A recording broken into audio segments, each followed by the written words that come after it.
बच्चों हमने UP special का भाग 1, भाग 2, भाग 3 कवर कर लिया। आज हम उत्तर प्रदेश के बारे में भाग 4 के बारे में बात करेंगे। इसमें उत्तर प्रदेश की प्रमुख मृदाओं के बारे में, मिट्टियों के बारे में जानेंगे और साथ में कृषि के बारे में जानेंगे कि कौन सी फसल में कौन सा जिला उत्तर प्रदेश का शीर्ष स्थान है और कौन सा नहीं। तो ये आपका मोस्ट इंपोर्टेंट वीडियो होने वाला है मेरे बच्चों। मैं गारंटी देता हूं कि आप पिछली वीडियो की तरह इस वीडियो को भी पूरा देखिएगा और एक एक क्वेश्चंस को अपने नोट्स में कॉपी कर लीजिएगा। ये आपके लिए बहुत ही बेहद महत्वपूर्ण होने वाले हैं। चलिए बिना देर करते हुए हम शुरू करते हैं आज का टॉपिक। और सबसे पहले वन लाइनर फैक्ट है, इसके बाद जो क्वेश्चंस होंगे आपकी वो पीवाईक्यू के बेस पर आधारित क्वेश्चंस है। सबसे पहले देखते हैं सबसे पहला प्रश्न। अगर हम वही पहले क्वेश्चन की बात करते हैं प्यारे बच्चों, सबसे पहला जो क्वेश्चन हमारा है, उत्तर प्रदेश जो है कृषि अनुसंधान परिषद प्यारे बच्चों कहाँ है, वो हमारे लखनऊ में है। कहाँ है? लखनऊ में, जो उत्तर प्रदेश की राजधानी भी कही जाती है। उत्तर प्रदेश में कुल कृषि जलवायु प्रदेशों की संख्या प्यारे बच्चों 9 है। कितनी है? 9 मानी गई है।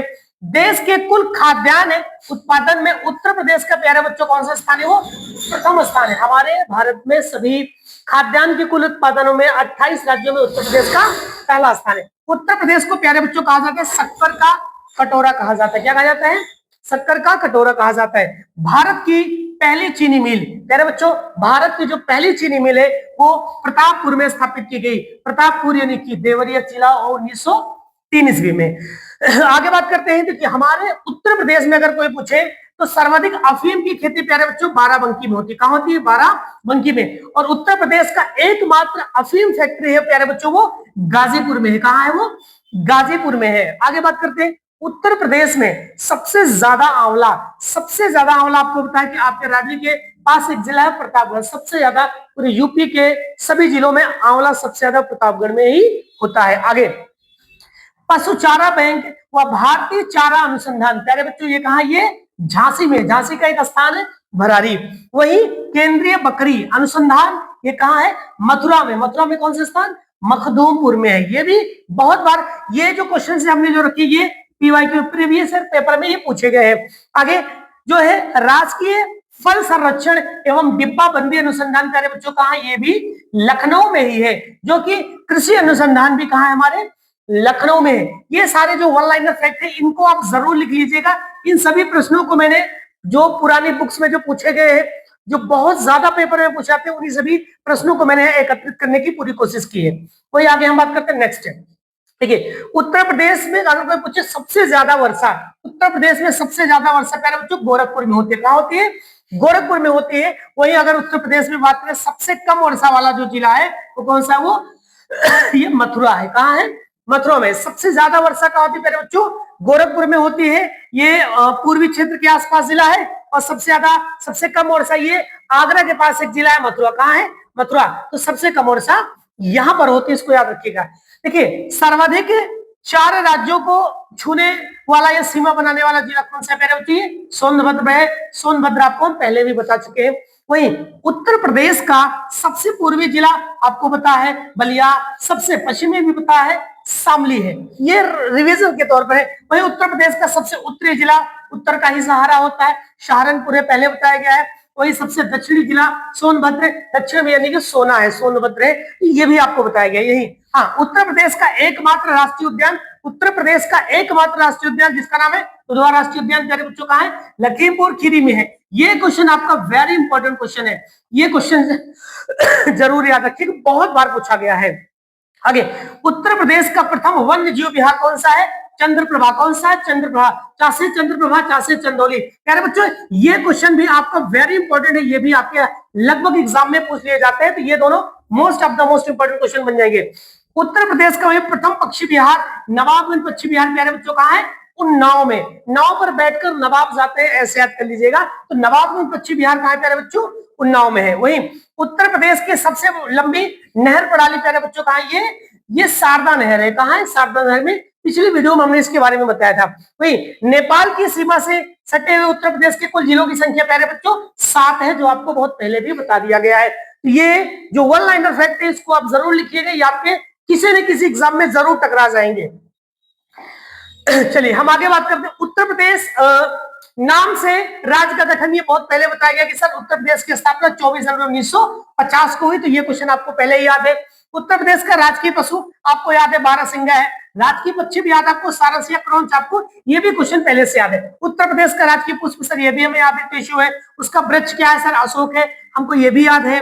स्वतंत्रता वही स्वतंत्रता के बाद उत्तर प्रदेश के प्रथम मुख्यमंत्री पंडित गोविंद वल्लभ पंत, ये भी क्वेश्चन आपको याद है। आगे ये इसके बाद जो मेन क्वेश्चन स्टार्ट होने हैं इसके बाद आपको मिलेंगे। ये उत्तर प्रदेश देखिए, प्रथम विधानसभा अध्यक्ष राजर्षि पुरुषोत्तम दास टंडन, इनके नाम से महाविद्यालय भी चलता है। ये प्रथम विधानसभा अध्यक्ष थे। विधानसभा सीटों की संख्या 403 है, कितनी है 403। लोकसभा सीटों की संख्या 80, राज्यसभा की सीटों की संख्या प्यारे बच्चों 81 है। ये बार बार पेपर में पूछे जाते हैं, इसको जरूर याद रखिएगा। उत्तर प्रदेश का प्रसिद्ध शास्त्रीय नृत्य क्या करें बच्चों, ये कथक है, जो लखनऊ घराने से संबंधित है। उत्तर प्रदेश में, हाँ उत्तर प्रदेश में कुल मंडलों की संख्या मैंने पहले बता दी है, 18 है। कुल जिलों की संख्या मैंने पहले बता दी है, कितनी है 75 है। सर्वाधिक विधान सभा सीटों वाला जिला कौन सा है, प्रयागराज है। कौन सा है, प्रयागराज, जहां पर 12 सीटें हैं और प्रयागराज को संगम नगरी भी कहा जाता है, जहां पर तीनों नदियों का मिलन होता है। इत्र नगरी, ये सबको पता है कि कन्नौज है। इत्र नगरी क्या है, कन्नौज को कहा जाता है।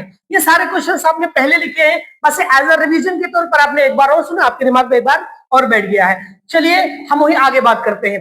अब प्यारे बच्चों देखिए, ये वो डाटा है 2025-26 का डाटा, जो किसी फल फूल फसल। बच्चों हम जानेंगे उत्तर प्रदेश के कौन से जिले कौन सी फसल में सबसे शीर्ष स्थान पे, ये पूछा जाता है। यहाँ पर प्रमुख पहला और द्वितीय स्थान दिया मैंने, लेकिन पहला स्थान आप जरूर याद रखिएगा। देखिए गेहूं के मामले में उत्तर प्रदेश में सबसे ज्यादा गेहूं होता है हरदोई।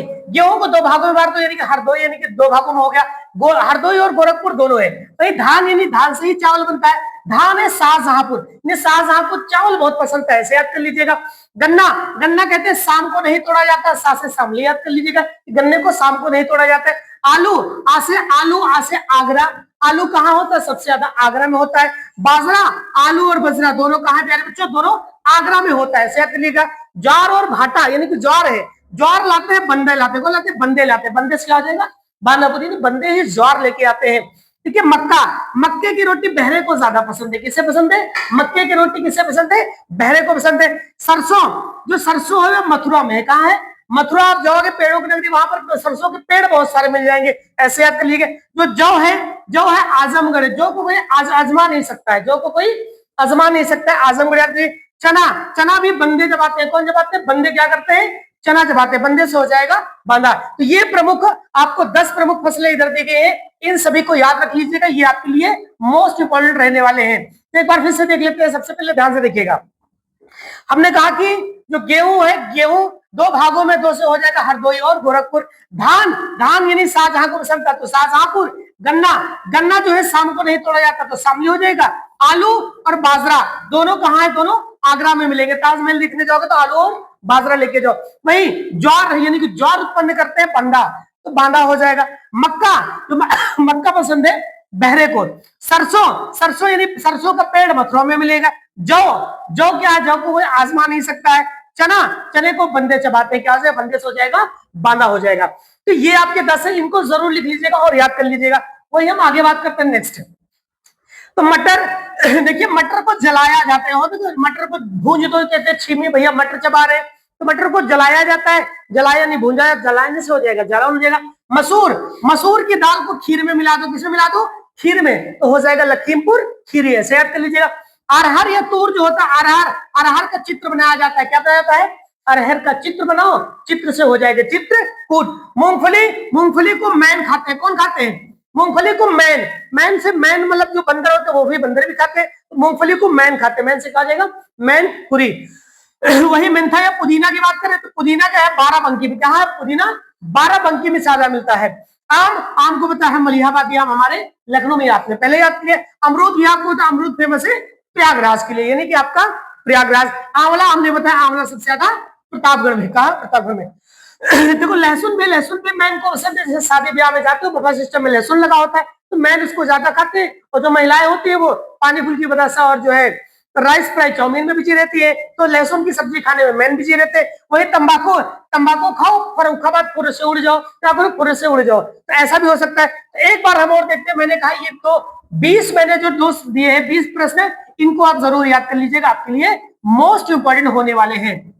चलिए एक बार फिर से देख लेते हैं हम इनको। हम ये प्यारे बच्चों मैंने कहा कि बहुत ज्यादा इंपॉर्टेंट, बस इनको ट्रिक के माध्यम से दिमाग में बैठा लो। हमने कहा मटर को जला दो, जला से हो जाएगा जालौन हो जाएगा। मसूर, मसूर को खीर में मिला दो, लखीमपुर खीरी। अरहर, अरहर का चित्र बनाओ, चित्र से चित्रकूट हो जाएगा। वही मूंगफली, मूंगफली को मैन चबाते हैं, कौन चबाते हैं? मैन। और जैसे लहसुन, लहसुन को कौन खाता है? वो भी मैन खाते हैं। पुदीना, पुदीना 12 बंकी में, कहा 12, 12 रुपये का पुदीना। कितने रुपए का? 12 रुपए में पुदीना। आम आपको बताया मलिहाबादी आम लखनऊ, और अमरूद आपको मैंने पहले बताया था प्रयागराज, और आंवला सबसे ज्यादा कहा? प्रतापगढ़ में। कहा? प्रतापगढ़ में। तंबाकू खाओगे भैया फर्रुखाबाद खुर्र से उड़ जाओगे, यानी आपको कैंसर हो जाएगा। तो प्यारे बच्चों इसको भी लिख लीजिएगा, ये आपके लिए मोस्ट इंपोर्टेंट फैक्टर, ये क्वेश्चन रहने वाले हैं। चलिए वही अगर हम आगे बात करते हैं, अब देखिए अब हम बात कर रहे हैं जो फसलें होती है, रबी की फसल, खरीफ की फसल, जायद की फसल, हर एग्जाम में पूछा जाता है, यूपी स्पेशल में। तो हम इसको बहुत अच्छे से इसको कवर करेंगे, आपके लिए बहुत ज्यादा इंपॉर्टेंट होने वाला है। सबसे पहले हम जानते हैं कि जो रबी की फसल है प्यारे बच्चों, इसकी बुआई अक्टूबर से दिसंबर तक, अक्टूबर से दिसंबर तक, ठंडी के समय, ठंडी के समय इसकी क्या हो जाती है? इसकी बुआई का समय हो जाता है। और वही इसकी कटाई के समय की बात करें तो प्यारे बच्चों मार्च से अप्रैल तक। कब? मार्च से अप्रैल तक, यानी कि वसंत और ग्रीष्म काल में इसकी कटाई शुरू हो जाती है। देखिए मुख्य अर्थ है, अब देखिए रबी क्या है? रबी एक अरबी शब्द है। कैसा शब्द है? अरबी शब्द है जिसका अर्थ होता है वसंत। क्या होता है? वसंत। तो रबी एक अरबी भाषा का शब्द है तो जिसका अर्थ क्या होता है? वसंत होता है। अब देखिए जलवायु की आवश्यकता है, यानी पकने के समय शुष्क और गर्म, जब ये पका जाता है तो थोड़ी वो शुष्क यानी हल्की हल्की और गर्म जलवायु चाहिए, और जबकि बढ़ने के लिए ठंडी चाहिए। यानी कि जब चाहते हो कि ये फसल अगर बहुत अगर इसको बढ़ना है तो ठंडी चाहिए। क्या चाहिए? ठंडी। और पकने के लिए थोड़ा बहुत गर्मी चाहिए, जब गर्मी हो जाएगी तभी तो पकेगा। अब देखिए प्रमुख जो फसलें होती है रबी की फसलें क्या होती है, जैसे जो मेन है वही मैंने रखा है। जैसे आपका एक हो गया गेहूं, क्या हो गया? गेहूं भी है, जौ भी है, चना है। आप देखो गेहूं के खेत में लोग क्या करते हैं? चना भी बो देते हैं, मटर भी बो देते हैं, सरसों भी बो देते हैं, कुछ लोग अलसी भी बो देते हैं। तो ऐसे याद कर लेंगे, मेन याद करेंगे गेहूं और जौ। गेहूं और जौ को याद करोगे तो गेहूं के साथ खेतों में देखो होता है ना कि किसी ने सरसों भी बो दिया, किसी ने मटर भी बो दिया है, किसी ने मटर और चना एक साथ बो दिया है। ये सारी की सारी फसलें हमारी क्या कहलाएंगी? ये रबी की फसलें कहलाती है। क्या कहलाती है? रबी की फसलें। अब देखिए सिंचाई में क्या है? इन्हें कम पानी की आवश्यकता होती है। क्या होती है? कम पानी की आवश्यकता होती है, और वर्षा फसलों को नुकसान पहुंचा सकती है। जो वर्षा होगी तो इन फसलों को नुकसान पहुंचे। जैसे बहुत ज्यादा वर्षा होगी तो हो सकता है मटर की, सरसों के पेड़ गल जाए। तो वर्षा, बहुत ज्यादा वर्षा होगी तो इन्हें नुकसान पहुंचा सकते हैं। देखिए जो परीक्षा में बार बार पूछे जाते हैं, जैसे एक क्वेश्चन मैंने यहाँ रखा है, सरसों और गेहूं किस प्रकार की फसलें हैं? तो ज्यादातर पूछा था सरसों और गेहूं। तो प्यारे बच्चों ये रबी की फसलें हैं। कैसी फसलें हैं? रबी की फसलें हैं। याद रखिएगा ये अक्टूबर और नवंबर में इसकी बुआई होती है, वही मार्च और अप्रैल में इसकी क्या होती है? कटाई होती। तो ये रबी की फसल के बारे में इतना जानेंगे कि गेहूं से, गेहूं, चना, सरसों, मटर, अलसी, ये सब रबी की फसलें हैं। और प्यारे बच्चों इन्हें कम पानी की आवश्यकता होती है, कम पानी की आवश्यकता होती है। अक्टूबर नवंबर में इनको बोया जाता है और मार्च से अप्रैल तक इन्हें क्या किया जाता है? काट लिया जाता है। तो आप लोगों को ये रबी की फसल के बारे में केवल इतना फैक्ट लेके चलना है बस। रबी अरबी भाषा का शब्द है जिसका अर्थ होता है वसंत। क्या होता है? वसंत। चलिए इसके आगे थोड़ा सा और हम जानते हैं। अब देखिए खरीफ की फसल की बात करते हैं। खरीफ की फसल की बुआई का समय, प्यारे बच्चों बुआई का समय ये जून से जुलाई तक। कब से? जून से जुलाई तक क्या किया जाता है? इसको बो दिया जाता है। और ये सबसे ज्यादा पूछा जाता है, ये दक्षिण पश्चिम मानसून पर आधारित होता है। किस पर आधारित होता है? रबी की फसल तो हो गया, हम खरीफ की फसल की बात करें तो सर ये दक्षिण पश्चिम मानसून के आगमन पर ही आधारित होता है। और इसे कटाई का समय की अगर बात करें तो प्यारे बच्चों ये सितंबर से अक्टूबर के महीने में इसे काट लिया जाता है। सितंबर से अक्टूबर के महीने में, यानी कि जब मानसून ऋतु की समाप्ति होती है तभी इसको काटा जाता है। देखिए अन्य नाम जैसे जो मानसूनी फसलें हैं या शरद ऋतु की फसलें भी कहा जाता है। जो खरीफ की फसलें हैं क्योंकि ये मानसून पे डिपेंड करती है, मानसून आएगा तभी इनको बोया जाएगा, इसलिए इन्हें क्या कहा जाता है? इन्हें मानसूनी फसलें भी कहा जाता है। क्या कहा जाता है? इन्हें मानसूनी फसलें भी कहा जाता है। प्यारे बच्चों क्या कहा जाता है? मानसूनी फसलें। उसके साथ साथ इन्हें शरद ऋतु की फसल भी कहा जाता है। किस प्रकार की फसलों को? खरीफ की फसलों को कहा जाता है। देखिए जलवायु की आवश्यकता, अत्यधिक तापमान, बहुत ज्यादा जो है गर्मी, उच्च आर्द्रता, बहुत ज्यादा नमी होनी चाहिए और बहुत अधिक पानी यानी बहुत ज्यादा जल की आवश्यकता होती है। किस प्रकार की फसलों में? खरीफ की फसलों में। वही रबी की फसलों में उतनी ज्यादा पानी की आवश्यकता नहीं होती है। अब देखिए प्रमुख फसलें, ये इंपॉर्टेंट है। सबसे मेन आपको याद रखना है इसमें धान, इसमें याद रखना है धान। वहां पर मेन क्या था? गेहूं। क्या था? गेहूं। यहाँ पर मेन क्या है? धान। धान हो गया, जो पहले के जमाने में ज्यादा लोग खाते थे, जैसे पहले क्या खाते थे, जैसे मक्का हो गया, ज्वार हो गया, बाजरा हो गया, ये सारी चीजें पहले ज्यादा होता था, अब लोग बहुत कम हो पाते हैं, यानी कि अब इनको इसकी बुआई बहुत कम होती है भारत में, तो ज्यादातर लोग धान पे डिपेंड हो गए हैं।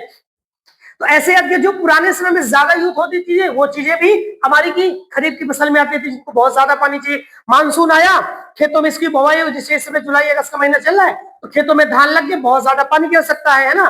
तो खरीफ की फसलें बाबू बहुत ज्यादा पानी की आवश्यकता होती है, यानी कि वर्षा की आवश्यकता इनकी होती है।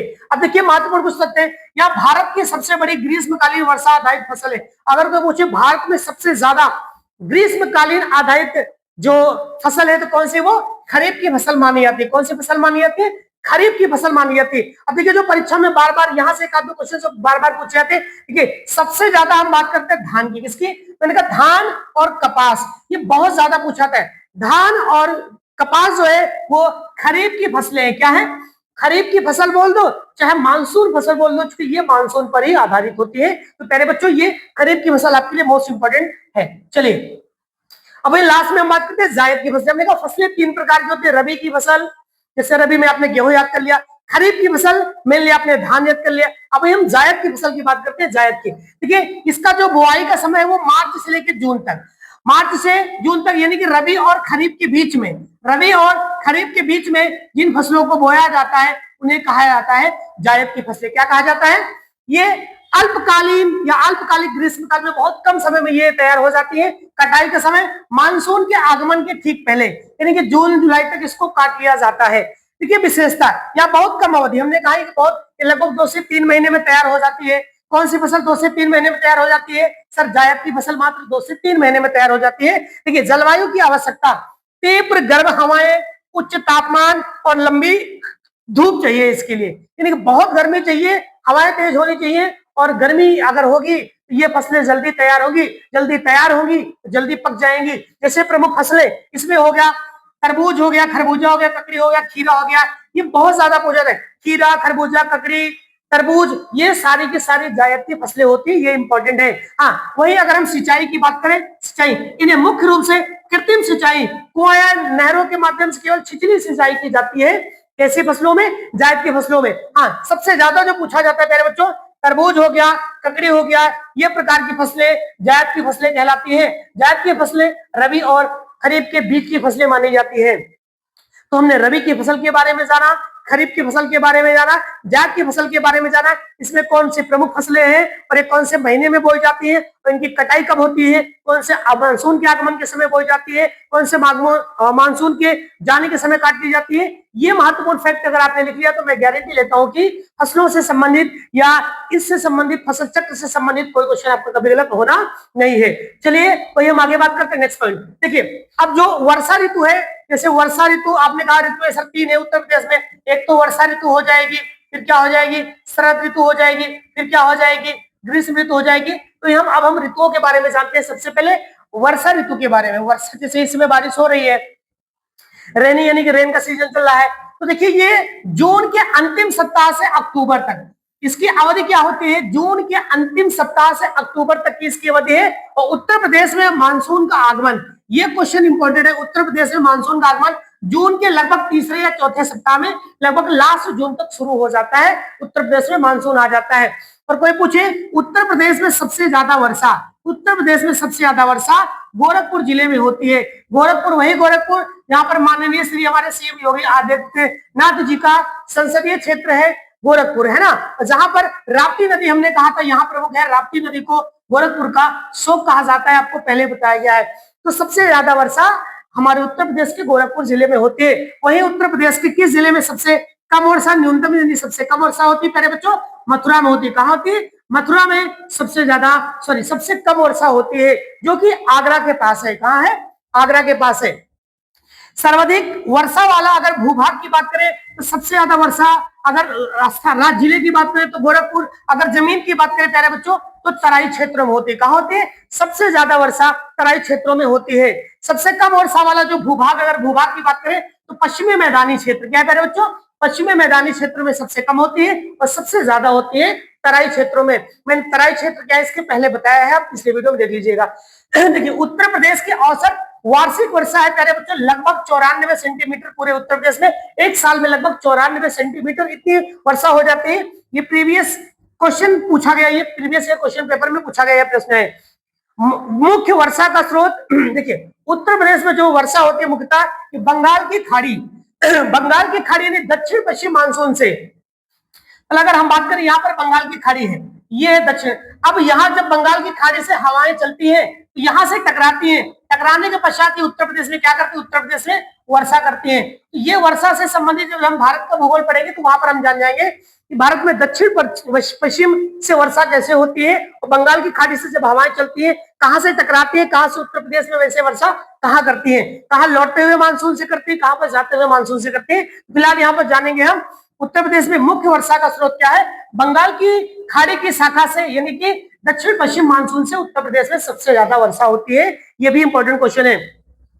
वर्षा की मात्रा का रुझान पूर्व से पश्चिम की ओर तथा उत्तर से दक्षिण की ओर जाने पर क्या होता है, घटती है। अगर पूर्व से पश्चिम की ओर जाओगे या उत्तर से दक्षिण की ओर जाओगे तो ये क्या होगा, इसका जो रुझान है वो घटता ही। कई बार पूछा गया है। उत्तर प्रदेश में, हाँ उत्तर प्रदेश में सबसे अत्यधिक वर्षा वाला महीना प्यारा बच्चों, सबसे ज्यादा अगर वर्षा होती है या तो जुलाई में हो जाएगी नहीं तो अगस्त हो जाएगी। जैसे अगस्त चल रहा है, अगस्त में दबा के आज बारिश हुई है, आज बारिश बहुत तेज हुई इसलिए आपकी आज कोचिंग में अवकाश यानी कि छुट्टी भी कर दी गई। तो ये वर्षा ऋतु के बारे में कुछ फैक्ट है। पूछा जाता है कि सबसे ज्यादा वर्षा वाला जिला गोरखपुर, सबसे कम मथुरा हो गया, सबसे ज्यादा वर्षा वाला स्थान तराई क्षेत्र है, सबसे कम वर्षा वाला क्षेत्र पश्चिमी मैदानी क्षेत्र है। उत्तर प्रदेश में एक साल में लगभग कितने सेंटीमीटर तक, तो 94 सेंटीमीटर तक वर्षा हो जाती है। और उत्तर प्रदेश में जो मानसून होती है यानी वर्षा किस मानसून से होती है, तो प्यारे बच्चों वो दक्षिण पश्चिम मानसून से होती है। क्या ये याद रहेगा, इसको लिख लीजिएगा, ये आपके लिए बहुत इंपॉर्टेंट होने वाले हैं। चलिए वही हम आगे बात करते हैं। अब देखिए वर्षा ऋतु के बारे में कुछ और फैक्ट है। हमने कहा भारत में मानसून का आगमन ये कई बार पूछा गया है, लगभग 1 जून से केरल के तट पर यानी दक्षिण पश्चिम मानसून पर होता है। तो भारत में मानसून का आगमन कई बार पूछा गया है, 1 जून से शुरू हो जाता है। वो भी कौन से मानसून से, दक्षिण पश्चिम मानसून से। भारत व विश्व में सबसे ज्यादा वर्षा वाला स्थान, भारत में सबसे ज्यादा वर्षा होती है मासेन राम में। कहा होती है, जो कि मेघालय में पड़ता है। कहां पड़ता है, और पूरे विश्व में भी सबसे ज्यादा वर्षा यही होती है। पूरे विश्व में सबसे ज्यादा कहीं वर्षा होती है तो वही मासेन राम में, और पूरे भारत में सबसे ज्यादा होती है वर्षा तो मासेन राम मेघालय में पड़ता है, जो कि खासी पहाड़ियों के बीच स्थित है। ये कई बार पूछा गया है। भारत में सबसे कम वर्षा वाला स्थान प्यारे बच्चों लेह यानी कि लद्दाख है। यहाँ पर सबसे कम वर्षा होती है और सबसे ज्यादा ठंडी भी यहीं पड़ती है। कहाँ, लेह यानी कि जो लद्दाख है, लेह यानी कि आपको ऊपर वाला क्या है, लद्दाख। यहाँ पर सबसे कम वर्षा होती है। देखिए मानसून शब्द की जो उत्पत्ति है वो अरबी भाषा के मौसम शब्द से हुई है। किससे हुई है, मौसम शब्द से। देखिए भारत की कुल वर्षा में योगदान जो दक्षिण पश्चिम की मानसून है, ये बहुत बार पूछा गया है। जो दक्षिण पश्चिम का मानसून है प्यारे बच्चों, पूरे समस्त भारत में लगभग 75% से ज्यादा वर्षा इसी मानसून से होती है। कौन से, दक्षिण पश्चिम मानसून से होती है। ये चीज भारत के भूगोल में बहुत अच्छे से आप जानोगे, याद रखिएगा। देखिए हमने कहा एक आता हुआ एक लौटता हुआ मानसून। लौटता हुआ मानसून जो रिटर्निंग मानसून होता है वो अक्टूबर और नवंबर तक जो लौटता है, लौटते हुए समय भारत में ये वर्षा कहाँ करता है, ये तमिलनाडु में करता है। कहाँ करता है, लौटता हुआ मानसून। हमने कहा कि यहाँ पर वर्षा करता है तमिलनाडु में। कहाँ करता है, तमिलनाडु में। भारत में दक्षिण पश्चिम मानसून से वर्षा होती है। कहां से, दक्षिण पश्चिम मानसून से वर्षा होती है। ये कई बार पूछा गया है कि लौटता हुआ मानसून है, लौटता हुआ मानसून वर्षा कहां करता है प्यारे बच्चों, ये करता है तमिलनाडु के तट पर यानी कि कोरोमंडल तट पर ये वर्षा करता है। एक है आम्र वर्षा। आम्र वर्षा केरल व कर्नाटक में होती है। कहां होती है, आम के पकने में, यानी कि यहाँ पर आपका केरल है। क्या है, ये केरल है, यहाँ पर है कर्नाटक। कर्नाटक और केरल इन दोनों में जो वर्षा होती है इसे आम्र वर्षा कहा जाता है। क्या कहा जाता है, आम्र वर्षा कहाँ होती है, केरल और कर्नाटक में। और लौटते हुए मानसून से वर्षा इसी के बगल में क्या है, तमिलनाडु। कहाँ होती है, तमिलनाडु में होती है। लौटते हुए मानसून से वर्षा तमिलनाडु में, और आम्र वर्षा सर ये कर्नाटक और केरल में। इतना याद रखिएगा, ठीक है। वो आम के पकने में सहायक होता है। एक है काल बैसाखी। क्या है, काल बैसाखी पश्चिम बंगाल एवं असम में मानसून पूर्व तीव्र वर्षा व तूफान लाता है। यानी ये काल बैसाखी एक ऐसा समय होता है, मैंने कहा यहाँ पर है वेस्ट बंगाल, क्या है, पश्चिम बंगाल है, और यहाँ पर है, अगर आप ऐसे बनाओगे, ऐसे मैं बनाओगे ऐसे, यहाँ पर है असम। तो पश्चिम बंगाल और असम, पश्चिम बंगाल और असम में काल वैशाखी के दौरान बहुत तीव्र वर्षा होती है, इसको भी याद रखिएगा। एक है एल नीनो, एक होता है ला नीनो। अगर एल नीनो की बात करें, एल नीनो का प्रभाव भारतीय मानसून को कमजोर यानी सूखाग्रस्त करता है, ये भी कई बार पूछा गया है। तो भारतीय मानसून को कमजोर कौन करता है? तो एल नीनो करता है। कौन करता है? El Nino. और ला नीनो क्या करता है? इसका प्रभाव भारत में अत्यधिक एवं अच्छी वर्षा करता है, ये कई बार पूछा गया। एक है एल नीनो, एक है ला नीनो। तो भारत में वर्षा का अच्छा स्रोत ला मतलब लाने वाला, कौन सा? ला नीनो वाला। तो जो लाएगा वो अच्छा वर्षा करेगा, ला नीना, और जो नहीं लाएगा वो एल है। क्या है? एल क्या है? वो सूखा पड़ता है, क्या? तो सूखा लाता है। ला नीनो क्या? तो बहुत भयंकर वर्षा करता है। तो ये भी आपके लिए इंपॉर्टेंट है, इसको जरूर रखिए। ला मतलब जो लाएगा, लाएगा मतलब वो हमारे यहाँ अच्छी वर्षा करेगा। जो एल है, जो एल है वो एल हमारे लिए नुकसानदेह है। ये खड़ा है, पड़ा है, जो खड़ा है वो पड़ा है, वो नुकसानदेह ही करेगा। चलिए आगे हम बात करते हैं नेक्स्ट। अब वर्षा ऋतु के बारे में कुछ और समझ लीजिए। देखिए वर्षा ऋतु की जो प्रमुख फसलें हैं, वर्षा ऋतु की जो प्रमुख फसलें हैं, ये धान है, मक्का है, बाजरा है, मूंगफली है, सोयाबीन है। मैंने कहा था इसको याद रखिएगा, जो हमने फसल चक्र बताया था वहां पर भी ये बताया गया। उत्तर प्रदेश में बाढ़ से सर्वाधिक प्रभावित क्षेत्र पूछा जाता है। उत्तर प्रदेश में बाढ़ से सबसे ज्यादा प्रभावित क्षेत्र पूर्वी उत्तर प्रदेश है। कैसा है? पूर्वी उत्तर प्रदेश है। यही जो बलिया है, गाजीपुर है, इस यहाँ का क्षेत्र है। तो राप्ती नदी, कौन सी नदी? राप्ती नदी, घाघरा नदी, गंडक नदी। राप्ती नदी को हमने कहा था गोरखपुर का शुभ भी कहा जाता है। तो उत्तर प्रदेश में सबसे ज्यादा बाढ़ प्रभावित क्षेत्र क्या है? पूर्वी उत्तर प्रदेश है। कैसा है? पूर्वी उत्तर प्रदेश है। उत्तर प्रदेश में सर्वाधिक सिंचाई का साधन आपसे पूछा जाएगा तो हम बताएंगे ट्यूबवेल जो होती है, नलकूप होती है। लगभग 74 क्या, लगभग 74 लगभग 75% हमारे यहाँ उत्तर प्रदेश की मैं बात कर रहा हूँ, भारत की नहीं। तो नलकूपों से यानी कि ट्यूबवेल से सिंचाई होती है। वर्षा मापने वाले यंत्र को रेन गेज कहा जाता है। क्या कहा जाता है? रेन गेज यानी कि वर्षा मापी यंत्र कहा जाता है। एक है cherry blossom. Cherry blossom Karnataka में कॉफी की फसल हेतु उपयोगी वर्षा माना जाता है। आगे एक है ITCZ। ये ITCZ जोन है। अगर ITCZ जोन अगर खिसक जाता है तो वर्षा ऋतु में गंगा के मैदान की ओर उत्तर में ये बढ़ता है। देखिए ITCZ जोन क्या है, इसके बारे में आपको डिटेल में बताया जाएगा। हम बात करेंगे इसको भारत के भूगोल के बारे में। नेक्स्ट है उत्तर प्रदेश का प्रसिद्ध वर्षा ऋतु का जो लोकगीत, ये कई बार पूछा गया पेपरों में। वह कौन सा लोकगीत है जो उत्तर प्रदेश में वर्षा ऋतु में गाया जाता है? तो प्यारे बच्चों ये कौन सा है? ये कजरी है। क्या है? कजरी। ये भी पेपर में कई बार पूछा गया है। मिर्जापुर एवं वाराणसी यानी कि बनारस क्षेत्र में गाया जाता है। तो वर्षा ऋतु में गाया जाने वाला जो लोकगीत है वो क्या है? कजरी है। क्या है? कजरी। अन्य वर्षा ऋतु लोकगीत जैसे आल्हा है, आल्हा बुंदेलखंड क्षेत्र में गाया जाता है। और वहीं हिंडोला और झूला भी लोकगीत क्या है? ये बुंदेलखंड क्षेत्र में गाया जाता है। नेक्स्ट, अरब सागर व बंगाल की खाड़ी शाखा का मिलन छोटा नागपुर पठार या गंगा का मैदान में होता है। अगर वही बात करें, अगर ऐसे भारत का मैप बनाएंगे, यहाँ पर आपका बनेगा अरब सागर। क्या बनेगा? यहाँ बनेगा बंगाल की खाड़ी। तो इनका मिलन हम बात करेंगे, यहीं पर मिलेगा। आपको क्या मिलेगा? क्या मिलेगा? छोटे नागपुर का पठार। मैंने कहा ये भी आपका भूगोल का ही विषय है, लेकिन इसको हम थोड़ा वन लाइनर में यहाँ जान ले रहे हैं। तो इसको बेटा आप जरूर लिखिएगा। आगे उत्तर प्रदेश से मानसून का निर्वतन यानी वापसी कौन से महीने में होता है? तो प्यारे बच्चों सितंबर के अंतिम माह से, सितंबर के अंतिम महीने से वापसी हो जाती है। और जून के पहले महीने से या पहले सप्ताह से इसका आगमन होता है। और सितंबर के अंतिम सप्ताह से इसकी क्या होती है? वापसी होती है। किसकी? मानसून की। चलिए हम आगे बढ़ते हैं। अब ग्रीष्म ऋतु की बात करते हैं। गर्मी यानी कि मध्य मार्च या जून तक ये दबा की गर्मी होती है। मध्य मार्च से जून तक बहुत ज्यादा गर्मी पड़ती है। सबसे ज्यादा गर्मी वाले महीने मई और जून। भैया मई और जून में इतनी ज्यादा गर्मी पड़ती है कि हर इंसान भैया ये तो हाथ वाला पंखा चलाए या तो फिर तालाबे में कूदा रहे हमेशा। तो मई और जून में बहुत ज्यादा सबसे ज्यादा गर्मी होती है। देखिए उत्तर प्रदेश का सबसे गर्म स्थान यानी उत्तर प्रदेश में सबसे गर्म जो जिला है वो आगरा और झांसी। आगरा और झांसी। कभी कभी क्या होता है देखो फिक्स नहीं होता है, कभी आगरा में बहुत ज्यादा गर्मी पड़ गई, कभी झांसी पड़ गई। यहाँ सबसे ज्यादा यूपी में सबसे ज्यादा गर्मी इन्हीं दोनों जिलों में होती है। उत्तर प्रदेश का सबसे कम गर्म यानी कि सबसे ठंडा स्थान क्या है? जिला है वो है बरेली। क्या है? बरेली में उतनी ज्यादा गर्मी नहीं पड़ती है। सबसे ज्यादा गर्मी आगरा और झांसी। आगरा आप ताजमहल देखने जो इतनी दबा की गर्मी पड़ती, पूछो ना, पसीना पसीना हो जाओगे।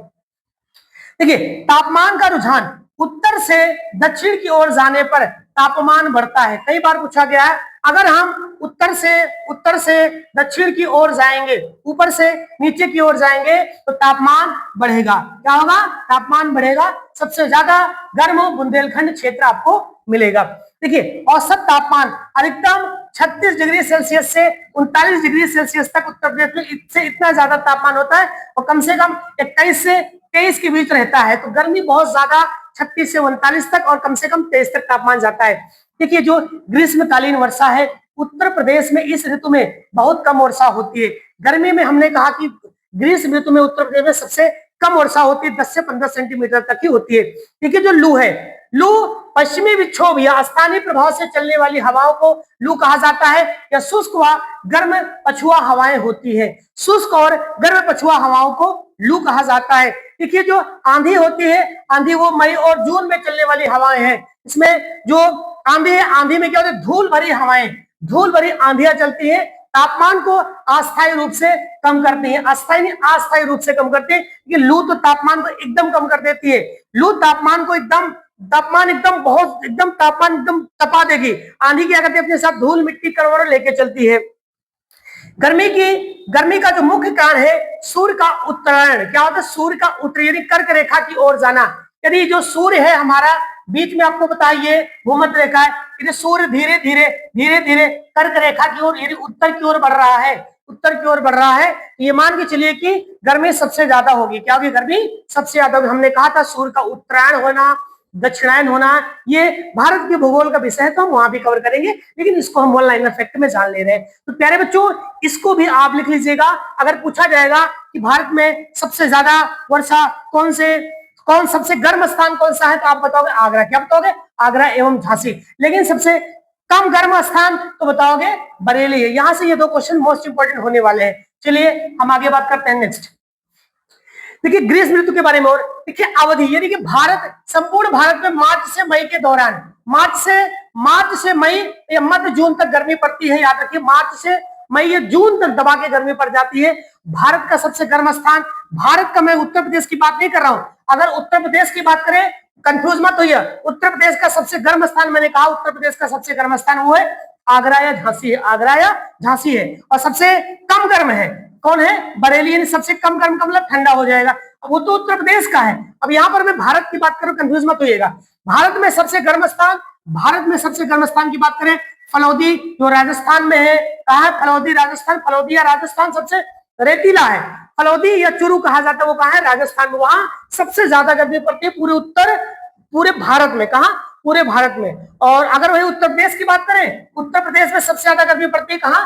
आगरा और झांसी में। पूरे भारत में सबसे ज्यादा कहां पड़ती है मेरे बच्चों? वो राजस्थान में। ये बहुत ज्यादा इंपॉर्टेंट और कंफ्यूजन वाला क्वेश्चन है। देखिए, लू का जो प्रभाव कौन कौन से क्षेत्रों में होता है? पंजाब है, हरियाणा है, दिल्ली है, उत्तर प्रदेश से बिहार तक, यानी कि उत्तर मैदानी भागों में लू बहुत ज्यादा चलती है।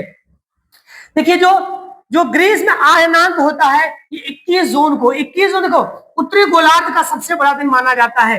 तो ग्रीष्म अयनांत होता है, यानी आने का अंत होता है 21 जून को। और 21 जून को प्यारे बच्चों उत्तरी गोलार्ध का सबसे बड़ा दिन माना जाता है। 21 जून को माना जाता है।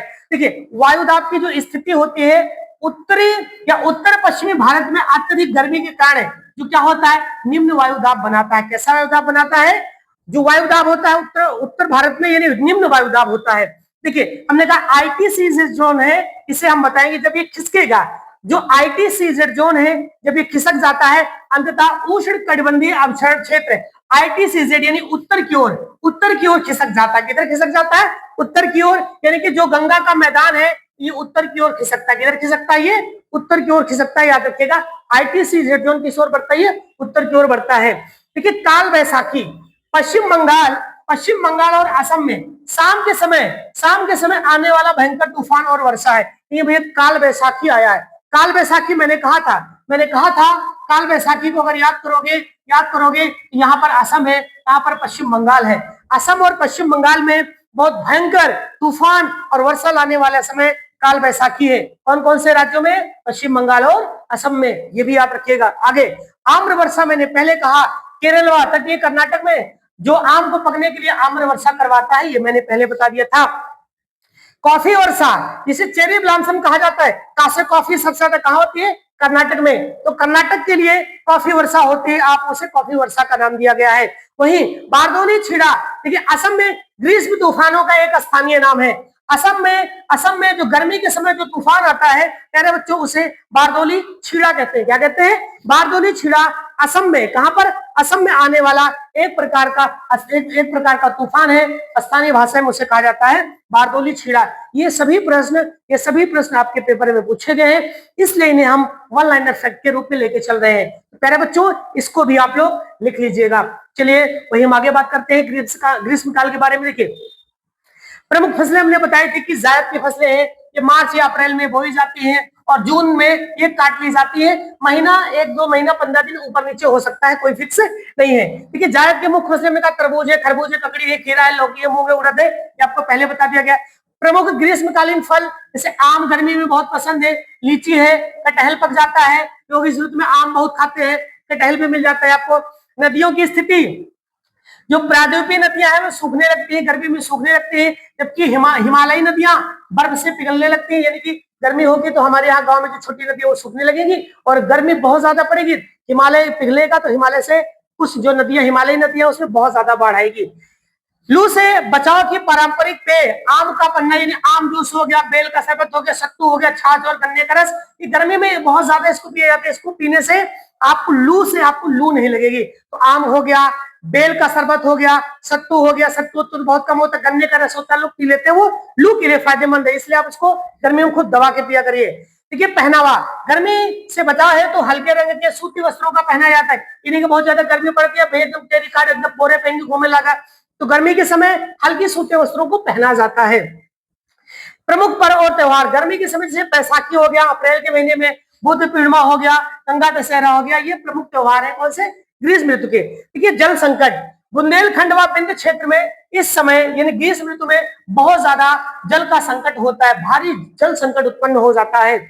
पशु पक्षियों पर प्रभाव, ग्रीष्म काल का पशु पक्षियों पर क्या प्रभाव पड़ता है? उच्च तापमान के कारण जो जलीय स्रोतों पर निर्भरता सर्वाधिक हो जाती है। यानी कि जब बहुत ज्यादा गर्मी होती है तो ये पशु पक्षी जल की ओर भागते हैं, जहां बहुत ज्यादा उन्हें पानी मिलता है। दिन रात की अवधि ग्रीष्म ऋतु में उत्तरी गोलार्ध में दिन बड़े और रातें क्या हो जाती है? छोटी हो जाती है। कब की बात कर रहे हैं? ग्रीष्म ऋतु के बारे में। चलिए हम आगे बढ़ते हैं नेक्स्ट।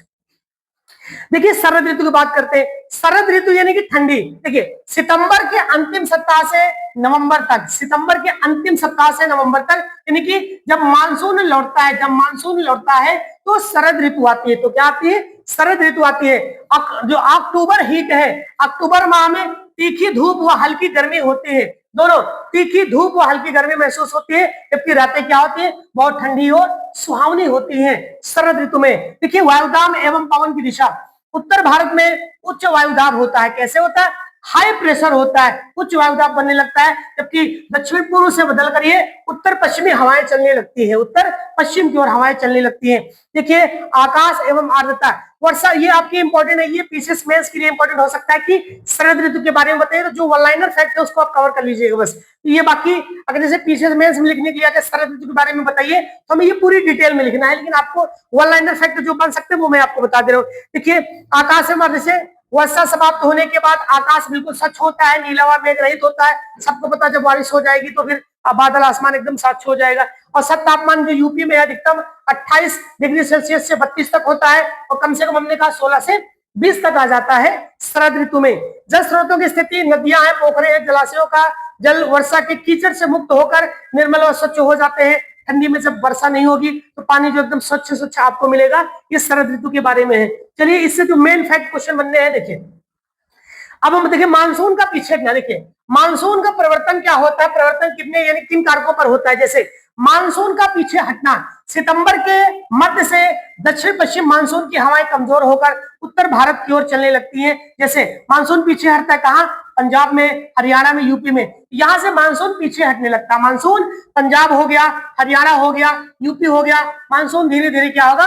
पीछे की ओर हटने लगता है। आगे हम बात करते हैं, देखो उत्तर पूर्वी मानसून के बारे में जाने तो बंगाल की खाड़ी के ऊपर से गुजरती हुई हवाएं, बंगाल की खाड़ी के ऊपर से गुजरती हुई हवाएं नमी ग्रहण करती हैं और तमिलनाडु कोरोमंडल में भारी वर्षा करते हैं। तो ये आपके लिए केवल ये इंपॉर्टेंट क्वेश्चन है, बाकी ऊपर वाला उतना इंपॉर्टेंट, लेकिन इसको इंपॉर्टेंट रखिएगा।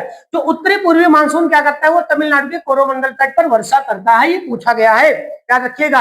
बंगाल की खाड़ी के चक्रवात, ठीक है, अक्टूबर नवंबर में बंगाल की खाड़ी में उष्ण कटिबंधीय चक्रवात उत्पन्न होते हैं। कैसे होते हैं? उष्ण कटिबंधीय चक्रवात उत्पन्न होते हैं, जो कि उड़ीसा, आंध्र प्रदेश, तमिलनाडु, इन पर बहुत भारी वर्षा करते हैं, याद रखिएगा। बंगाल की खाड़ी के चक्रवात वो 3 राज्यों में, एक तो आपका उड़ीसा हो गया, कौन सा हो गया, अगर बात करें यहाँ उड़ीसा है, तमिलनाडु है, आंध्र प्रदेश है, तमिलनाडु, आंध्र प्रदेश और उड़ीसा है, इन तीनों राज्यों में बहुत भारी वर्षा करते हैं। जो ITC जोन है, ये बार बार मैं कह रहा हूँ, ये इंपॉर्टेंट, इसके बारे में डिटेल में जानना है, ठीक है। सूर्य के दक्षिणी या दक्षिण गोलार्ध की ओर खिसकने के कारण ITC अंततः उष्ण कटिबंधीय आवर्षण क्षेत्र गंगा के मैदान से दक्षिण की ओर खिसक जाता है। ये आपके लिए फिलहाल उतना इंपॉर्टेंट नहीं है, केवल यहां से आपको 2 इंपॉर्टेंट पकड़ना है। एक ये क्वेश्चन, बंगाल की खाड़ी के चक्रवात 3 राज्यों में, उड़ीसा, आंध्र प्रदेश, तमिलनाडु। दूसरा जो है उत्तरी पूर्वी मानसून यानी तमिलनाडु, आपको यहां से केवल ये 2 प्रश्न याद करने हैं, ये आपके लिए ज्यादा इंपॉर्टेंट है। चलिए हम आगे बात करते हैं नेक्स्ट, ठीक है। शरद ऋतु की कृषि फसलें एवं प्रकृति की, आज जैसे कि जो शरद वाली है, जैसे खरीफ की फसलों की कटाई हमने कहा, मानसून में बोई गई फसलें जैसे धान हो गया, मक्का हो गया, ज्वार बाजरा मूंगफली तिलहन हो गया, ये पककर तैयार हो जाती है, पककर क्या हो जाती है, तैयार हो जाती है। रबी की फसलों की तैयारी, आगामी सर्दी की प्रमुख फसलें जैसे गेहूं, सरसों, चना, जौ, मटर, ये सब क्या होती है, रबी की फसलें हो गई, ये खरीफ की फसलें हो गई। देखिए प्राकृतिक सौंदर्य, नदियां व मैदानों के किनारे कास होते हैं, एकदम बढ़िया एकदम उगाते, देखने में कितने प्यारे लगते हैं, सफेद रेशमी फूल खिल जाते हैं। किस काल में? शरद ऋतु की बात करते हैं। देखिए सुगंधित पुष्प, इस मौसम में रात के समय परिजात या हरि श्रृंगार के फूल खिल जाते, बहुत अच्छे लगते हैं, एकदम वातावरण महकने लगता है। ये आपके मेंस की दृष्टि से उतना ज्यादा इंपॉर्टेंट नहीं है, अगर आप वनडे एग्जाम की तैयारी करें तो इसको छोड़ भी दोगे, कोई दिक्कत नहीं है। ग्रामीण संपन्नता, फसल की कटाई के बाद किसानों के घर अन्न से भर जाते हैं, जिससे ग्रामीण अर्थव्यवस्था में बहुत खुशहाल हो जाते हैं। तो मैंने कहा ये आपके वनडे एग्जाम के लिए नहीं है, लेकिन ये जो बच्चे मेंस की तैयारी कर रहे हैं इसको लिख लेंगे। चलिए हम अब आगे बढ़ते हैं इसके आगे। अब देखिए शरद ऋतु के बारे में कुछ और थोड़ा जान लीजिए, इसके बारे में इंपॉर्टेंट है शरद ऋतु में। देखिए सर्दी, नवरात्रि एवं दुर्गा पूजा, अश्विनी शुक्ल पक्ष में 9 दिनों तक, हमने नवरात्रि लोग क्या कहते हैं, 9 दिनों तक दुर्गा पूजा होती है। बंगाल व यूपी में भव्य दुर्गा पूजा होती है, तो ठंडी के समय आपने देखा होगा। ठीक है, शरद पूर्णिमा जो होती है, जिसे कोजागरी कहा जाता है, मान्यता है कि इस रात्रि को चंद्रमा अपनी 16 कलाओं से युक्त होकर औषधि अमृत किरणें बरसाता है। खीर खुले आसमान में रखने की परंपरा है। समय तो शरद पूर्णिमा के दिन खीर को खुले आसमान में रखा जाता है, तो ये प्रमुख त्योहार है, लोगों की मान्यता है। जैसे विजयदशमी या दशहरा हो गया, दशहरे में बहुत सारा मेला भी लगता है शरद ऋतु में। यानी कि अधर्म पर धर्म का, ये पूछा गया, अधर्म पर धर्म का यानी असत्य का सत्य की विजय पर कौन सा त्योहार मनाया जाता है? दशहरा। तो पेपर में ऐसे पूछा जाता है, भगवान राम द्वारा रावण का वध किया गया था और इस दिन शस्त्र पूजा होती है। पेपर में अगर कौन से त्योहार पर शस्त्र पूजा होती है, तो विजयदशमी। अधर्म का धर्म पर विजय त्योहार विजयदशमी, असत्य का सत्य पर विजय क्या है आपका, क्या है? विजयदशमी के दिन होता है रावण का वध, विजयदशमी यानी दशहरा के दिन ये पूछा जाता है। धनतेरस एवं दीपावली, ये भी आपके लिए पढ़े, जैसे कार्तिक अमावस्या के दिन दीपों को जलाया जाता है, दीपावली मनाया जाता है। लक्ष्मी गणेश की पूजा होती है ना, एवं प्रकाश उत्सव यानी घर घर दीप जलाए जाते हैं दीपावली के दिन। तो ये आपके लिए उत्तर प्रदेश के मेंस के लिए इंपॉर्टेंट है। बाकी वनडे एग्जाम जो बनेगा आपके लिए, वनडे एग्जाम में जो पूछा जाएगा केवल ये कि भैया अधर्म पर धर्म और असत्य पर सत्य की विजय का त्योहार कौन सा है? विजयदशमी या दशहरा। रावण के वध के लिए कौन सा त्योहार? विजयदशमी। शस्त्र की पूजा कब होती है? विजयदशमी। तो आपका यही पूछा जाता है, बस यहाँ तक चीजें क्लियर हो जाएंगी। चलिए ठीक है, शरद ऋतु के बारे में कुछ और, जैसे कुछ ये हमने कहा कि जो वनडे एग्जाम होगा मैं मार्क कर दूंगा, नहीं तो आप इसको छोड़ दीजिएगा। आयुर्वेदिक दृष्टिकोण यानी पित्त समन, वर्षा ऋतु में संचित हुआ पित्त दोष शरद ऋतु की धूप से कुपित हो जाता है, अतः शीतल और मधुर आहार उपयोगी होता है। आपके लिए उतना इंपॉर्टेंट नहीं है। पारंपरिक खान पान जैसे दूध, चावल, खीर, मिश्री, घी और ताजे सुपाच्य फल जैसे नारियल, आंवला के सेवन स्वास्थ्यप्रद माना जाता है। यानी कि ऐसा ये आयुर्वेद कहता है कि इन सब चीजों को आपको खाना चाहिए शरद ऋतु में। देखिए जो हंसोदक जल है, जैसे आयुर्वेद के अनुसार दिन में सूर्य की किरणों से तप्त और रात में चंद्रमा की चांदनी से शीतल हुआ जल स्वास्थ्यवर्धक माना जाता है। ऐसा माना जाता है कि जिस जल को रखा जाता है, जो रात भर ठंडक में रखा हो, उसको पीने से वो स्वास्थ्य सही होता है। ये एक परंपरा है। क्या है? परंपरा। ये आपके वनडे के लिए इंपॉर्टेंट नहीं है। पहनावा, दिन में सूती कपड़े तथा भोर सुबह उठते ही या रात की ठंडक से बचने हेतु हल्की गर्म कपड़ों को पहना जाता है। ये शरद ऋतु की बातें हैं। अब जैसे ठंडी हो गई है तो रात में थोड़ा ऊनी कपड़ा पहनोगे, दिन में थोड़ी ऊन वाला धूप निकल है तो नॉर्मल कपड़ा पहनोगे। ये मेंस के लिए आप वनडे एग्जाम में इसको छोड़ दीजिए, कोई दिक्कत। प्रातःकालीन भ्रमण, लोग कहते हैं सुबह उठो चलो, शीतल मंद हवाएं, स्वच्छ हवाएं, अगर ये सारी चीजें लोगे तो आपके शरीर में ऊर्जा एनर्जी बनी रहेगी। तो ये सारी चीजें आपकी मेंस के लिए है। मैंने कहा ये वनडे एग्जाम के लिए नहीं है, आप इसको चाहे लिख लीजिएगा चाहे आप छोड़ दीजिएगा। चलिए नेक्स्ट हम बात करते हैं अगला। ये देखिए मैंने कहा जो मैंने वहां बताया ये चीज आपके लिए मोस्ट इंपोर्टेंट। देखिए जो मुख्य तथ्य है जो परीक्षा उपयोगी बुंद मैंने बताया, जैसे अवधि माह, अगर हम बात देखिए अक्टूबर और अक्टूबर से नवंबर, अश्विन या कार्तिक ये हिंदी नाम है। इसमें मानसून परिवर्तन का मुख्य काल माना जाता है अक्टूबर से क्या है नवंबर तक। जलवायु के घटक जो है अक्टूबर हीट और स्वच्छ नीला आकाश, ये आर्द्रता में कमी और न्यूनतम तापमान बढ़ा देता है, 16 से 20 डिग्री तक हो जाता है। वर्षा वाले क्षेत्र जैसे तमिलनाडु का कोरोमंडल टच हो गया, चक्रवर्ती वर्षा हो गया। उसके बाद उत्तरी पूर्वी यानी कि लौटते हुए मानसून द्वारा भी वर्षा होती है। कृषि चक्र की बात करें, ये खरीफ की फसलें कब बोई जाती है, कब काटी जाती है, कहाँ सब फूल एवं हर श्रृंगार का खिलना, ये सारी चीजें आपके वनडे एग्जाम के लिए नहीं है। तो जो बच्चे मेंस में हैं, मेंस वाले बच्चे इसको जरूर लिख लेंगे। और प्रमुख त्योहार जैसे नवरात्रि हो गया, दशहरा हो गया, शरद पूर्णिमा हो गया, दीपावली हो गया, शरद पूर्णिमा या चंद्रमा हो गया 16 कलाओं में, है ना। तो ये आपके लिए कुछ शरद ऋतु के कुछ प्रमुख टॉपिक है, कुछ फैक्ट है जिसको आपको लिखना था। केवल मेंस के लिए, वनडे वाले बच्चे हमारे नहीं लिखेंगे, कोई दिक्कत यहाँ पर नहीं है। बस थोड़ा सा और देखते हैं। अब देखिए उत्तर प्रदेश की मृदाओं के बारे में बहुत ज्यादा पूछा जाता है, तो ये बहुत ज्यादा इंपॉर्टेंट होने वाला है, इसको जरूर लिखिएगा। यहां से आपको लिखना स्टार्ट हो जाएगा। देखिए भौतिक वर्गीकरण, उत्तर प्रदेश की मृदा को मुख्यतः 3 भौगोलिक क्षेत्रों में बांटा गया है। ये पूछा जाएगा 1 2 3 4 कितने भागों में, 3 क्षेत्रों में बांटा गया है। एक है भाबर एवं तराई क्षेत्र, गंगा का मैदानी क्षेत्र, दक्षिण का पठारी क्षेत्र, मैंने पहले ही बताया है। इन 3 क्षेत्रों में बांटा गया है। भाबर एवं तराई क्षेत्र उत्तर की संकीर्ण पट्टी कंकड़ पत्थर व दलदली मिट्टी से बना हुआ है, बड़े बड़े पत्थरों से। गंगा का मैदानी क्षेत्र जो जलोढ़ मृदा से बना है। मैंने कहा बांगर एवं खादर 2 प्रकार की मृदाएं पाई जाती हैं, जो पिछले वीडियो में मैंने बता दिया है मेरे बच्चों। तो भौतिक यानी मृदा को उत्तर प्रदेश की मिट्टी को 3 भागों में बांटा गया, भौतिक विभाजन पर 3 भागों में। एक तो भाबर एवं तराई क्षेत्र, दूसरा गंगा का मैदानी क्षेत्र, तीसरा दक्षिण का पठारी क्षेत्र, मैंने पहले भी बता दिया है। हाँ, इसमें से ये पूछा जाता है जलोढ़ मृदा कितने प्रकार की होती है, 2 प्रकार की, एक होती है बांगर, एक होती है खादर। पुरानी मिट्टी को बांगर कहा जाता है, नई मिट्टी को खादर कहा जाता है। या कम उपजाऊ होती है या अत्यधिक उपजाऊ होती है, इसके बारे में मैंने बताया है, लेकिन इसको लिख लीजिएगा। दक्षिण का पठारी क्षेत्र ये बुंदेलखंडी व बिंदु क्षेत्र के लगभग लाल व काली मृदाएं पाई जाती है। बुंदेलखंड में लगभग आप याद रखिएगा लाल एवं काली मिट्टी ज्यादा पाई जाती है। मुख्य पोषक तत्व की कमी, देखिए यूपी का अधिकांश मृदा में नाइट्रोजन, फास्फोरस और जीवाश्म यानी इन सब की बहुत ज्यादा कमी पाई जाती है। ह्यूमस की बहुत ज्यादा कमी पाई जाती है यूपी के अधिकांश मिट्टी में। जो नाइट्रोजन है, फास्फोरस और जीवाश्म की बहुत कमी पाई जाती है। प्रचुरता, ठीक है, मैदानी क्षेत्र की जो दोमट मिट्टी में पोटास एवं चूना पर्याप्त मात्रा में पाया जाता है। जो मैदानी क्षेत्र की मिट्टी है उसमें पोटास और चूना बहुत अधिक मात्रा में पाया जाता है। चलिए तो हम आगे बात करते हैं। देखिए भाबर मृदा है, हमने कहा शिवालिक पदस्थलों पर कंकड़ पत्थर व मोटे बालू से निर्मित अत्यंत पारगम्य मृदा होती है। भाबर मिट्टी मैंने कहा था बड़े बड़े पत्थरों के बीच क्या होता है, उसके बीच से पानी निकल जाता है, वो भाबर क्षेत्र कहलाता है। मैंने बताया था, अगर पिछली वीडियो आपने देखी हो वहां पर जाके देख लीजिएगा। इसको 1 फैक्ट में लिख लीजिएगा कि भाबर मृदा शिवालिक पदस्थलों पर कंकड़ पत्थर व मोटे बालू से निर्मित अत्यंत पारगम्य मृदा है। फिर उसके बाद तराई मृदा की बात करें, तराई मृदा क्या होता है, भाबर के दक्षिण में, ये भाबर के दक्षिण में छोटे छोटे यानी कि भाबर के दक्षिण में महीन कोड़ों वाली दलदली नमीयुक्त भूमि को कहा जाता है मृदा भूमि, यानी तराई क्षेत्र। क्या कहा जाता है, तराई क्षेत्र। दलदली भूमि को तराई क्षेत्र कहा जाता है, बड़े बड़े कंकड़ और पत्थर वाले क्षेत्र को भाबर क्षेत्र कहा जाता है। ये आपके लिए इंपॉर्टेंट है, सब एग्जाम के लिए इंपॉर्टेंट है। जैविक पदार्थ, ये तराई मृदा में नाइट्रोजन और जैविक पदार्थों की प्रचुर मात्रा में पाई जाती है। जैविक पदार्थ जो तराई मैदान है, तराई क्षेत्रों में नाइट्रोजन हो गया, जैविक पदार्थ बहुत ज्यादा पाए जाते हैं।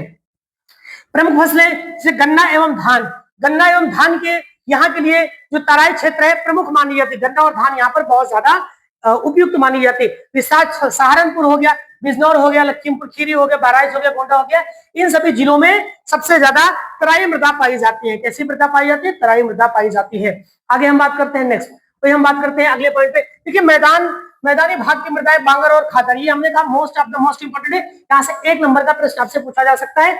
ये खादर मृदा, हमने कहा खा से खाने वाली, तो खाने वाली चीजें थे, उसे नवीन जलोढ़ को कहा जाता है खादर मृदा। क्या कहा जाता है? खादर मृदा। नदियों द्वारा बाढ़ में लाई गई सर्वाधिक उपजाऊ मिट्टी को खादर मृदा कहा जाता है। खादर मृदा का अन्य नाम इसे कछारी मृदा कहा जाता है, सिल्ट युक्त मृदा कहा जाता है। उर्वरक की आवश्यकता इसमें बहुत कम होती है, इसमें खाद वाद की आवश्यकता नहीं पड़ती। ये most of the most important question है। बांगर मृदा, प्राचीन जलोढ़ को बांगर मृदा कहा जाता है, ये दोनों पेपर में बहुत बार पूछे जाते हैं। नवीन जलोढ़ को कहा जाता है, नई मिट्टी को खादर मृदा, और प्राचीन जलोढ़ को बांगर मृदा कहा जाता है। बाढ़ प्रभाव से दूर ऊंचे मैदानी भागों में पाई जाती है। बांगर के स्थानीय नाम, जैसे खादर को मैंने कहा कछारी मृदा कहा जाता है, सिल्ट युक्त मृदा कहा जाता है। वैसे ही बच्चों जो बांगर है, बांगर के भी अन्य नाम है। बांगर को किस किस नाम से जाना जाता है? देखिए, बांगर का जो नाम है प्यारे बच्चों, बांगर को कहा जाता है दोमट। क्या कहा जाता है? दोमट कहा जाता है, मटियार कहा जाता है, कंपार कहा जाता है, बलुआ दोमट कहा जाता है, एवं इसे भूर मिट्टी भी कहा जाता है। ये इंपॉर्टेंट है। जैसे खादर को कछारी, सिल्ट युक्त कहा जाता है, ऐसे ही बांगर को अन्य नामों से जानते हैं। इसको भी लिख लीजिएगा। देखिए, कंकर ग्रंथियां, बांगर मृदा की निचली परतों में कैल्शियम कार्बोनेट पाया जाता है। क्या पाया जाता है? जो कंकर ग्रंथियां हैं बांगर की निचली मृदा में कैल्शियम कार्बोनेट की परतें पाई जाती है, जहां पर अन्य फसलें नहीं उगाई जा सकती। इसकी वजह से प्रमुख उपज जैसे गेहूं, धान, गन्ना, आलू, सरसों, दलहन आदि फसलें उगाई जाती हैं। आगे बात करते हैं नेक्स्ट प्यारे बच्चों। देखिए, लाल जो मृदा होती है, जो रेड सॉइल होती है, वो मुख्यतः मिर्जापुर और सोनभद्र, दो याद रखिएगा, मिर्जापुर और सोनभद्र यहाँ पाई जाती है। और सबसे ज्यादा यहाँ से जो आपके पेपर में क्वेश्चन में केवल ये बनेगा कि जो लोहे के ऑक्साइड के कारण ही मिट्टी का रंग लाल होता है। लौह ऑक्साइड यानी कि लोहे के ऑक्साइड के कारण मिट्टी का रंग क्या होता है? लाल होता है। ये पेपर में बहुत बार पूछा गया है। परवा या पड़वा, हल्के लाल रंग की बलुई दोमट मिट्टी जो झांसी और हमीरपुर में पाई जाती है, झांसी और हमीरपुर में पाई जाने वाली मिट्टी को पड़वा कहा जाता है। ये भी इंपॉर्टेंट है। झांसी व हमीरपुर में हल्के लाल रंग की मिट्टी को पड़वा कहा जाता है। मार मिट्टी जिसे काली मिट्टी के समान होती है, ये गोंद जैसे चिपचिपी होती है। कैसी होती है? गोंद जैसे चिपचिपी मिट्टी को कहा जाता है मार मिट्टी कहा जाता है। एक है राकर मृदा पहाड़ी ढालों पर पाई जाने वाली एक कंकरीली लाल भूरे रंग की मिट्टी है। जो कंकरीली हो, लाल और भूरे रंग की मिट्टी हो, उसे कहा जाता है राकर मृदा कहा जाता है। एक है भोंटा मृदा, विंध्य पर्वतीय चट्टानों के टूटने से जिस मिट्टी का निर्माण होता है उसे भोंटा मृदा कहा जाता है। पूछा जाता है चट्टानों के टूटने से बनी मृदा को भोंटा मृदा कहा जाता है। मुख्य कृषि इन सब क्षेत्रों में से बुंदेलखंड क्षेत्र में मुख्यतः दलहन वाली चीजें, ये चना, अरहर, मसूर और तिलहन वाली तिल और सरसों की प्रमुख खेती होती है। कौन से क्षेत्र में? बुंदेलखंड क्षेत्र में इनकी प्रमुख खेती होती है। आगे वही बात करते हैं प्यारे बच्चों। नेक्स्ट देखिए, अवनालिका अपर्दन, ये पेपर में पूछा गया इसलिए मैंने यहाँ लिखा है। अवनालिका अपर्दन चंबल व यमुना नदियों द्वारा होता है। अवनालिका अपर्दन चंबल व नदियों द्वारा होता है। कौन सी? चंबल व यमुना नदियों द्वारा। और इटावा जिले में सर्वाधिक पूछा गया ये प्रश्न, इसको इंपॉर्टेंट कर लीजिएगा कि अवनालिका अपर्दन सबसे ज्यादा कौन से जिले में होता है? सबसे ज्यादा इटावा जिले में होता है। कहाँ? इटावा जिले में। देखिए, जलीय पर्दन उत्तर प्रदेश में मृदा का क्षरण का सबसे प्रमुख कारण क्या है? जलीय पर्दन। मिट्टी जल से सबसे ज्यादा बहके जाती है। उत्तर प्रदेश में सबसे ज्यादा कौन सा पर्दन होता है? जलीय पर्दन होता है। देखिए, वायु पर्दन से प्रभावित सबसे ज्यादा क्षेत्र है मथुरा एवं आगरा। क्या है? वायु पर्दन से सबसे ज्यादा प्रभावित क्षेत्र मथुरा एवं आगरा है। तो ऊसर है, रे है, कल्लर है, ये जो मिट्टी होती है अत्यधिक सिंचाई व क्षारीयता से निर्मित होती है। जैसे ऊसर रेहू हो कहते हैं। इसमें सबसे ज्यादा इसमें जो है उर्वरता लाने के लिए उपचार हेतु चूने रहित जिप्सम का प्रयोग किया जाता है। किसका प्रयोग किया जाता है? जिप्सम का प्रयोग किया जाता है, इसकी क्षारीयता को खत्म करने के लिए। देखिए, जो रेह होती है उत्तर पश्चिमी यूपी में नहरी सिंचाई वाले क्षेत्रों में भूमि पर जमी सफेद क्षारीय मृदा होती है, जिसे रेह कहा जाता है। गांव की भाषा में रेहू कह देते हैं। सर्वाधिक क्षेत्रफल उत्तर प्रदेश में सर्वाधिक क्षेत्रफल पर जलोढ़ दोमट मृदा पाई जाती है। उत्तर प्रदेश में सबसे ज्यादा पाई जाने वाली मिट्टी जलोढ़ दोमट है। कैसी है? जलोढ़ दोमट मिट्टी है। प्यारे बच्चों, इस वीडियो में, इस लेक्चर में आपने कुछ महत्वपूर्ण मृदाओं के बारे में जाना है। और हाँ, सबसे ज्यादा प्यारे बच्चों, अगर यहाँ से आपके पेपर में अगर क्वेश्चन पूछा जाना है तो जो रबी, खरीफ और जायद की फसलें संबंधित हो गई, उसके अलावा कुछ मैंने जो आपको वन लाइनर फैक्ट बताए थे कि प्यारे बच्चों वन लाइनर फैक्ट के बारे में जो हमने कहा था कि उत्तर प्रदेश का कृषि अनुसंधान कहाँ है, उत्तर प्रदेश का शक्कर का कटोरा किसे कहा जाता है? सबसे पहले चीनी मिल कहाँ हुई? कहाँ अफीम की खेती होती है? अफीम की खेती का अनुसंधान केंद्र कहाँ है? और कौन सी फसल के बारे में, कौन सा जिला सबसे टॉप पे है? मक्का सबसे ज्यादा कहाँ आता है? आलू सबसे ज्यादा कहाँ होता है? बाजरा सबसे ज्यादा कहाँ होता है? इस तरह के सभी प्रश्नों को आप लिख लीजिएगा, ये आपके लिए बहुत इंपॉर्टेंट है। अगला यूपी स्पेशल का प्यारे बच्चों जल्दी ही आपके लिए टॉपिक लेके आएंगे। आप अपनी तैयारी को निरंतर लगे रहिए। यूपीपी यूपीएसआई के नहीं भर्ती आ रहे, जो बच्चे थक कर हार कर 2-4 मिनट देख ले रहे हैं वो जिंदगी भर ऐसे ही करते रहेंगे। आप सभी बच्चे खूब कर्मन से मेहनत से लगे रहिए। हम आपके लिए जितने हो सकेगी, जितने मोस्ट इंपॉर्टेंट क्वेश्चन हो सकेंगे उनकी हम सीरीज आप लोगों को प्रोवाइड कराएंगे। और अपना ख्याल रखिए, मिलते हैं अपनी वीडियो में। जय हिंद।